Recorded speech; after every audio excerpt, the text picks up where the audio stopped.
Promotion ఇస్తారనే ప్రచారం జరుగుతోంది. Telugu Desam party working ప్రెసిడెంట్గా లోకేష్ని నియమిస్తారనే సమాచారం ఉంది సార్.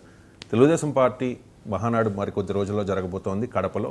ఈ మహానాడు కార్యక్రమంలో ఈ ప్రకటన చేస్తారని సమాచారం. తెలుగుదేశం పార్టీలో ఇప్పటి వరకు వర్కింగ్ ప్రెసిడెంట్ అనే పదవి లేదు కదా సార్. ఏంటి సార్ చంద్రబాబు నాయుడు వ్యూహం? పదవులు ఏమన్నది, పదవులు ఏమన్నా రాజ్యాంగం అదేమన్నా పార్టీలో ఇప్పుడు బీఆర్ఎస్లో వర్కింగ్ ప్రెసిడెంట్ ఇదనుకోండినా. సో వర్కింగ్ ప్రెసిడెంట్లు పెట్టుకోవచ్చు, పదవులు లేకపోతే పదవులు సృష్టించదు, అది ఇష్యూ కాదు. ఇష్యూ ఏంటి, చంద్రబాబు నాయుడు వారసు లోకేష్. దీంట్లో మీకు ఎవరికైనా డౌట్ ఉందా? No doubt sir. ఇవాళ రేపా ఎల్లిండా నెంబర్ 1. సో ఇది ఫ్యాక్ట్. సో ఆల్రెడీ లోకేష్ను మంత్రి చేశారు రెండోసారి, పార్టీ జాతీయ ప్రధాన కార్యదర్శి చేశారు. ఇక అక్కడి నుంచి పైకి ఇంకా హయ్యర్ లెవెల్కి పోవడే తప్ప దిగుడైతే ఏముండదు. So already advancing age Chandrababu నాయుడుకు ఒక ఫ్యాక్టరు. మొన్న 75th బర్త్డే. సో 2029 ఎలక్షన్స్కు 79. యాక్టివ్గా ఉండకూడదని ఎవరు చెప్పరు. డొనాల్డ్ ట్రంప్ అమెరికాకే ప్రెసిడెంట్ అయినప్పుడు ఆ ఏజ్లో చంద్రబాబు నాయుడు 2029లో కూడా మళ్ళీ ముఖ్యమంత్రి కావచ్చు, కాకూడదని ఏం లేదు ప్రజలు కనుక దీవిస్తే.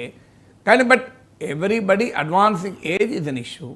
అందువల్ల అనివార్యంగా వారసత్వాన్ని తాను బలంగా ఉన్న రోజుల్లోనే ఆరోగ్యంగా రాజకీయంగా రెండు తాను గనక నాయకత్వాన్ని ఎస్టాబ్లిష్ చేస్తే లాభం, అలా చేయకపోతే నష్టం. ఇది దేశవ్యాప్తంగా కూడా ఉదాహరణలు ఉన్నాయి. ఇప్పుడు మీకు రాహుల్ గాంధీని 2004 నుంచి 2014 మధ్యలో ప్రధానమంత్రి చేస్తుంటే ఇలా కాంగ్రెస్ పార్టీకి లాభం ఉండేది, రాహుల్ గాంధీకి లాభం ఉండేది. మరీ ముఖ్యంగా యూపీఏ 1 ప్రభుత్వంలో మన్మోహన్ సింగ్ చాలా పేరు వచ్చింది. ఎందుకంటే ఆ సమయంలో జాతీయ ఉపాధి హామీ పథకం, విద్యా హక్కు చట్టం, గృహహింస చట్టం, అటవీ హక్కుల చట్టం ఇలాంటివన్నీ రావడమో లేదా పునాదులు వేయడమో చూసాం. 2009-14 మధ్య రెండవ యూపీఏ ప్రభుత్వం ఒక డిజాస్టర్, అనేక కుంభకోణాలు. ఆ సమయంలో గనక 2012లోనో 2013లోనో మన్మోహన్ సింగ్ను పక్కకు పెట్టి రాహుల్ గాంధీని ప్రైమ్ మినిస్టర్ చేసి ఈ కుంభకోణాలపైన గట్టిగా యాక్షన్ తీసుకొని ఉంటే రాహుల్ గాంధీ ఇమేజ్ ఎంత పెరిగేది. ఇవాళ రాహుల్ గాంధీ స్థాయి ప్రధానమంత్రి నరేంద్ర మోడీతో పోల్చినప్పుడు ఏలాగా ఉండేది. కానీ that was a big strategic blunder of Sonia Gandhi and also Rahul Gandhi కూడా ఇష్టపడలేదని.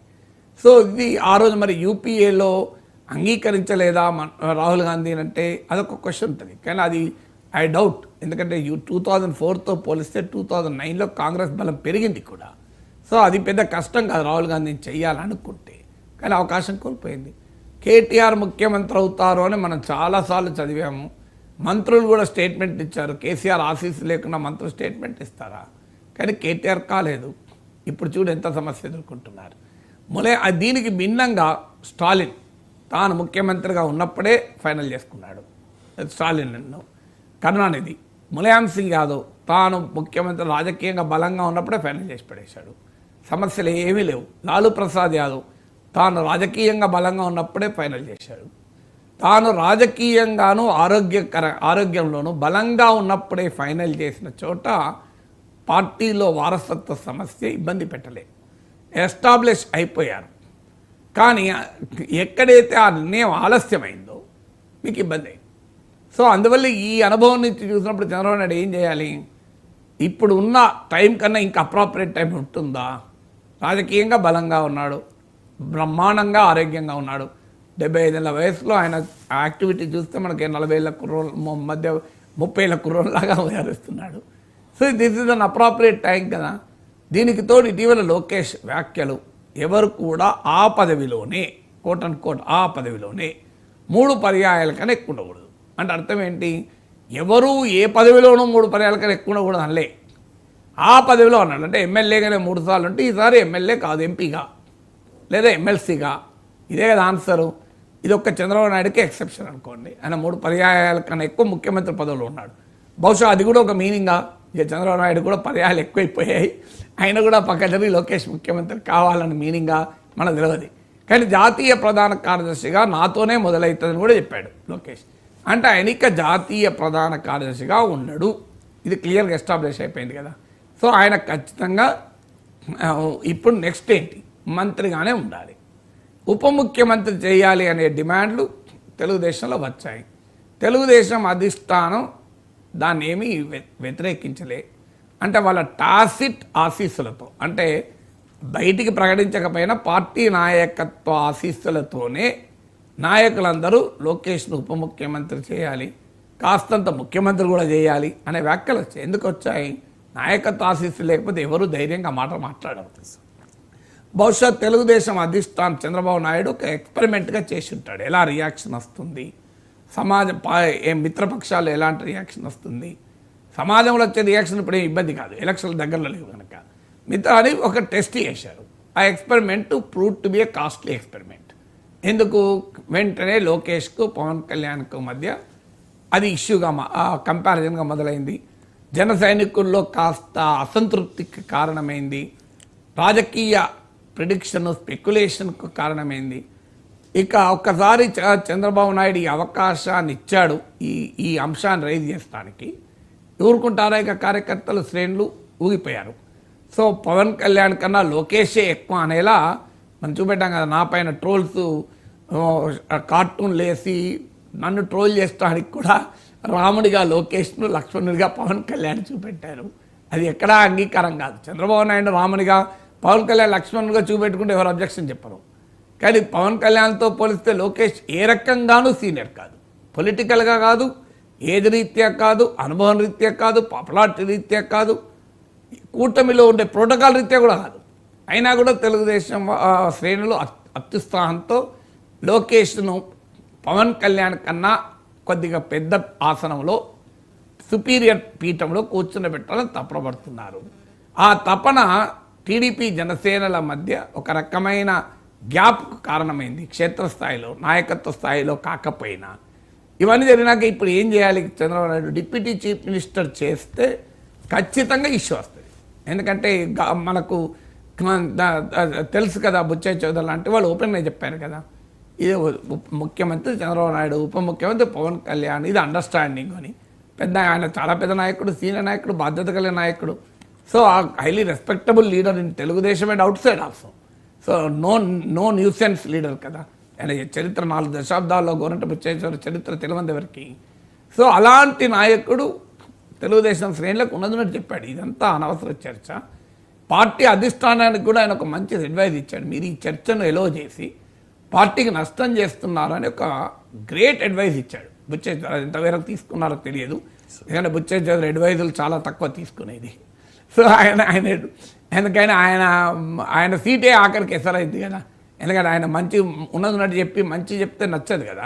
ఆయన రాజమండ్రి సిటీ నుంచి రాజమండ్రి రూరల్కి పంపించారు. రాజమండ్రి రూరల్లో కూడా మన సీట్ ఇవ్వరనుకున్నారు, కందులు దుర్గేష్కే ఇస్తారనుకున్నారు. ఆఖరికి ఆయన ఇండిపెండెంట్గా నేను పోటీ చేస్తాను సంకేతాలు పంపితే ఇక అనివార్యమైన సీట్ ఇచ్చారు. ఆయన ఇప్పటికీ మంత్రి చేయలే. అందువల్ల ఎందుకంటే వాస్తవం నిజం మాట్లాడితే నిష్ఠూరంగా ఉంటుంది, పార్టీ లోపల ఉన్న వారికైనా బయట ఉన్న వారికైనా. సో అందువల్ల బుచ్చయ్య చౌదరి లాంటి వాళ్ళు అధిష్టానానికి మెసేజ్ ఇచ్చారు, పార్టీలో ఉన్న శ్రేణులకు ఏకకాలంలో మెసేజ్ ఇచ్చారు. అన్నెసెసరీ కాంట్రవర్సీ తెచ్చి కూటమి స్థిరత్వాన్ని దెబ్బతీసుకోకండి, వచ్చిన అద్భుత అవకాశాన్ని చేజార్చుకోకండి, ఇది మళ్ళీ జగన్మోహన్ రెడ్డికే అవకాశాన్ని ఇస్తుంది అని బుచ్చయ్య చౌదరి చెప్పగానే చెప్పారు. బుచ్చయ్య చౌదరి లాంటి వాళ్ళు చెప్పడమే కాదు, పార్టీలో కాస్త మెచ్యూర్డ్గా పరిపక్వత ఆలోచించే వారందరూ ఇదే సలహా ఇచ్చారు. దూకుడు గుణం ఉన్న వాళ్ళని మినహా పరిపక్వ లేదు, లోకేష్ ఎక్కడ ముఖ్యమంత్రి అయితే మేమే ముందు లోకేష్ కావాలన్నామని చెప్పి లోకేష్ కృపా కటాక్ష వీక్షణాలు మా పైన పడతాయని ఆశపడే రాజకీయాలు నాయకులు కొంతమంది అత్యుత్సాహంతో మాట్లాడవచ్చు. సో ఇదంతా జరిగిన తర్వాత ఇప్పుడు లోకేష్ను డిప్యూటీ సీఎం చేస్తే it is nothing but undercutting, nothing but undermining Pawan Kalyan. So ఇప్పుడు పవన్ కళ్యాణ్ చిన్నగా చేయాల్సిన అవసరం లేదు. మనకు మహామంత్రి తిమ్మర్స్క తెలుసు కదా, ఒక గీతను చిన్నదిగా చేయాలంటే దాన్ని మలపాల్సిన అవసరమే లేదు. పెద్ద గీత గీస్తే ఆల్రెడీ మలిపినట్టే, ఆ చిన్నది అయినట్టే. సో ఇప్పుడు కనుక లోకేష్ను డిప్యూటీ సీఎం చేస్తే ఆయన డిప్యూటీ సీఎం, చంద్రబాబు నాయుడు కొడుకు, తెలుగుదేశం భవిష్యత్ నాయకుడు, 164 మంది సభ్యులు గల కూటమిలో 135 ఆ పార్టీకి ఉన్నాయి. For all practical purposes he will much above Pawan Kalyan. Officials కావచ్చు, ఎవరైనా కావచ్చు. సో ఇది తెలుగుదేశానికి జనసేనకు మధ్య మామూలుగా గ్యాప్ పెంచదు. మీరు అది చేసి చూడండి, ఎంత గ్యాప్ పెరుగుతుందో అర్థమవుతుంది. సో మరి ఇప్పుడు ఏం చేయాలి మరిగా? సో యథార్థత స్థితి కొనసాగలేదు. ఆయన ఖచ్చితంగా లోకేష్ ఎలివేట్ చేయాలి. డిప్యూటీ చీఫ్ మినిస్టర్గా ఎలివేట్ చేస్తే ఛాలెంజెస్ ఉన్నాయి. ఇక మిగిలింది ఏంటి? నాకు పార్టీ అధ్యక్ష పదవిని ఇవ్వాలి, వర్కింగ్ ప్రెసిడెంట్ ఇవ్వాలి. ఇప్పుడిప్పుడు అధ్యక్ష పదవి ఇస్తే మరి చంద్రబాబు నాయుడుకు మ్యాండేట్ ఇచ్చారు ప్రజలు. చంద్రబాబు నాయుడుకు ఉన్న కమాండ్ పార్టీ పైన ఇంకా లోకేష్కి రాలేదు. చాలామంది ఎమ్మెల్యేలు కూడా అభ్యంతరాలు చెప్తున్నారు. లోకేష్ పైన పూర్తి స్థాయిలో ఇంకా కంప్లీట్గా పార్టీని నడపగలడు చంద్రబాబు నాయుడు స్థాయిలో అనే విశ్వాసం రాలే. సో దీంతో ఇప్పుడు ఏం చేయాలి? సో వర్కింగ్ ప్రెసిడెంట్ ఇది ఓన్లీ ఆప్షన్. నేను మీకు పెద్ద డిడక్షన్ అనాలిసిస్ ఇచ్చాను. ఏ ఫ్యాక్టర్స్ ఎలా అక్కడికి ఇవన్నీ ఎక్కడికి పోతున్నాయి? అల్టిమేట్లీ లోకేష్ను వర్కింగ్ ప్రెసిడెంట్ చేయడం వైపు వెళ్తున్నాయి. So most in all probability Lokesh will be made working president. కాదనుకుంటే ప్రెసిడెంటే చేస్తారు. దాంతో ఒక పాజిటివ్ సంకేతాన్ని కూడా ప్రజలకు పంపుకోవచ్చు. చంద్రబాబు నాయుడు ఇక పూర్తిగా తెలుగు ప్రజల అభివృద్ధి కొరకు, పాలన పైన, ప్రజల జీవితాలు మార్చడం కొరకు, వికసిత ఆంధ్రప్రదేశ్ కోసం, స్వర్ణాంధ్రప్రదేశ్ కోసం సంపూర్ణంగా అంకితమైపోతారు. లోకేష్ పార్టీ చూసుకుంటాడు. ఇన్ రియాలిటీ ఆల్రెడీ ఆ పని జరుగుతుంది. ఇవాళ తెలుగుదేశంలో పార్టీ వ్యవహారాలు దాదాపు లోకేషే చూస్తున్నాడు నాకున్న సమాచారం ప్రకారం.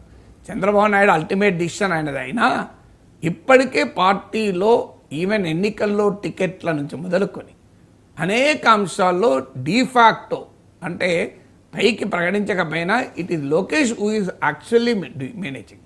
ఇప్పుడు అఫీషియల్గా ఆయనే మేనేజ్ చేస్తాడని అంటారు working president.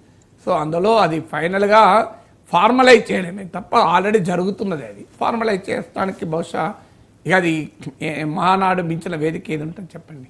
Yes sir. Operation Sindoor తదనంతర పరిణామాలపై చర్చించడానికి ఆల్ పార్టీ మీటింగ్ పెట్టాలి అండ్ పార్లమెంట్ను సమావేశపరచాలి. ఇది ప్రతిపక్షాల డిమాండ్ సార్. ఈ డిమాండ్పై ఇప్పటివరకు ప్రభుత్వం స్పందించలేదు. సార్, ప్రతిపక్షాల డిమాండ్ సరైందేనా? ఆపరేషన్ సింధూర్ తదనంతర పరిణామాలపై చర్చ అవసరమా అంటే ఏం చెప్తారు సార్? అంటే ఇప్పుడు చర్చ జరగడం లేదా? దేశంలో చర్చ జరగడం లేదా? ఆపరేషన్ సింధూర్ తదనంతర పరిణామాలపైన ప్రపంచంలో జరగడం లేదా? అంటే ఇక పార్లమెంట్లో జరిగితేనే దేశద్రోహమా? ఆల్రెడీ మీడియాలో రోజు చర్చిస్తున్నాం. నేనే మొత్తం ఇప్పటి వరకు ఆపరేషన్ సింధూర్, పహల్గాం దాడి దీనిపైన మొన్న లెక్కేస్తే 33 గంటల పాటు మాట్లాడాను. మొత్తం నేను మాట్లాడిన అన్ని వీడియోలను యాడ్ చేస్తే 33 అవర్ ఫుటేజ్ అండి.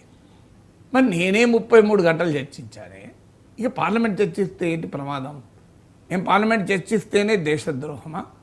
మీడియాలో, సోషల్ మీడియాలో అనేక రకాల చర్చలు జరుగుతున్నాయా లేవా? అసలు ఆపరేషన్ సింధూర్ పైన ఆపాల్సింది కాలేదు అని చర్చలు జరుగుతున్నాయి. అన్ని రకాల చర్చలు జరుగుతున్నాయి. ఇందులో ఏమి నథింగ్ ఈజ్ హిడెన్. చాలా డిస్కషన్, డిబేట్ నడుస్తుంది. ఇక మిగిలింది ఏంటి? దేశ ప్రజలు ఎన్నుకున్న అత్యున్నత వేదిక, నరేంద్ర మోడీ భాషలో చెప్పాలంటే ఆధునిక దేవాలయం. ఎందుకంటే ఆయన పార్లమెంట్కి ఫస్ట్ టైం వచ్చినప్పుడు పార్లమెంట్ మెట్లకు తల వంచి నమస్కరించి పార్లమెంటు నాకు దేవాలయం లాంటిది అని గుడి మెట్లు ఎక్కేటప్పుడు ఒక భక్తుడు ఎలా మొక్కుతాడో పార్లమెంటు మెట్లు ఎక్కేటప్పుడు